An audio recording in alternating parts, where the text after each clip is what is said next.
President Obama says he's mulling a range of candidates, all of which are outstanding, to replace Ben Bernanke atop the Federal Reserve. The decision will come in the fall. Here to talk about that decision is Peter Schiff. He's the CEO of Euro Pacific Capital. Great to have you back on Breakout, Peter. So all outstanding candidates, you know, Janet Yellen, Larry Summers, both outstanding, but there's others. What are your thoughts on this, and what kind of a person needs to lead the Fed? I disagree with your characterization as the candidates being outstanding. You know, I think we need a much broader list. Unfortunately, we're not going to get that, and I think it's going to amount to more of the same. You know, I've been talking about the choice between Yellen and Summers as you know, being asked to choose your method of execution. You know, do you prefer the guillotine or do you want a firing squad? You know, I think the U.S. economy is in trouble regardless of who President Obama chooses, because I think it's going to be more of the same policies that have brought the country to the brink of economic ruin, and I think it's those policies that are going to push us over the edge. Now, I'm just guessing, but you would like somebody to come in there and basically move to shut down the Federal Reserve or start all over again, but that's really not going to happen. Who actually could, in your mind, Obama pick that would be an excellent choice? Well, you know, I don't know. I mean, he could pick me. You know, he's not going to do that. Or he could pick somebody who has an understanding of economics. I mean, I'm not the only one that knows what needs to be done. But he has to pick somebody that has the integrity to do the right thing. Unfortunately, nobody like that is on the short list or even the long list. You know, there are people out there that know what the economy needs. What we need is higher interest rates, sound money. We need to force the U.S. government to dramatically reduce its borrowing and its spending.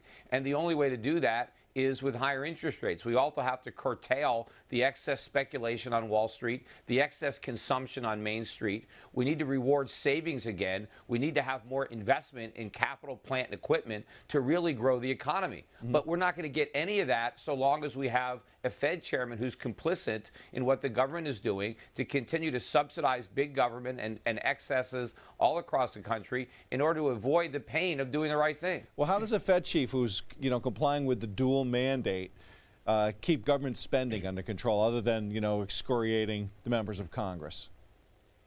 The mandate it needs to keep under control is a sound currency to preserve the value of our money. That's the real mandate. And if it follows that mandate, then we'll have prosperity, we'll have lots of job creation, lots of economic growth. It's when they try to fine-tune the economy by playing around with interest rates and money supply that we have big problems in the economy. So the Fed is undermining its real mandate by trying to subsidize the growth of government and excess speculation on Wall Street and consumption on Main Street. So if it really did stick to the original purpose of the Federal Reserve, we would have legitimate prosperity. It's not doing that. That's why the economy is suffering. That's why it's going to suffer so much more in the future.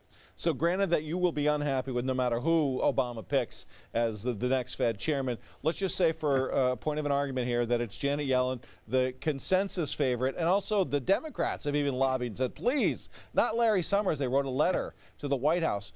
What do you think about Janet Yellen? You think it's going to happen? Well, look, I do think of all the choices, Yellen is probably the worst of the bunch. I mean, although it's hard to say, but if Obama likes her and if Congress likes her, that's probably good enough for me that she's probably the worst. And since the president is generally going to make the worst choice if left, to his own decision, then it's probably going to be Yellen. And yes, she's probably going to be more likely to want to keep on printing and printing, and that's what's going to happen. And I don't see her doing the right thing at any point until there's been complete, economic implosion. There's a free fall in the dollar. Long-term interest rates are spiraling. We're in, a economic contraction by every measure, far worse than anything we experienced in the last recession.